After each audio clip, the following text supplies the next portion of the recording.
ABP Ananda Khyber Pass food hours 2025-এর সন্ধে আমরা সঙ্গে পেয়েছি ভূতের রাজা দিলবরের কর্ণধার শ্রী রাজীব পালকে। জানতে চাইব কেমন লাগছে। এই পুরস্কারটা খুব সম্ভবত লাস্ট যেটা খাইবার পাস অ্যাওয়ার্ড হয়েছিল 2019-এ, তখন এটা পেয়েছিলাম।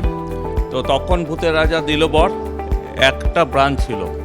আজকে 2025-এ আবার খাইবার পাস ফুড অ্যাওয়ার্ড পেলাম। ভূত এবং ভগবানের আশীর্বাদে এই মুহূর্তে 15টা ভূতের রাজা দিলবর। অ্যামেজিং। তো এটা সবার ভালোবাসা না থাকলে হয় না, প্রত্যেকের আশীর্বাদ, ভালোবাসা, এবং অবশ্যই যে খাইবার পাস অ্যাওয়ার্ড যখন আমি 2019-এ পেয়েছিলাম, সেটা কিন্তু আমার কাছে একটা বিশাল বুস্ট আপ যে হ্যাঁ আমরাও পেতে পারি। তো সেখান থেকে আজকে বোঝা যাচ্ছে যে এবিপি আনন্দ সেনকে কিন্তু সেই পুরস্কারটা না পেলে আজকে কিন্তু জায়গায় আমি পৌঁছাতে পারতাম না। সুতরাং big thanks to ABP Ananda Khyber Pass food অ্যাওয়ার্ডকে। অজস্র ধন্যবাদ এই পুরস্কারটা আমাকে দেওয়ার জন্য।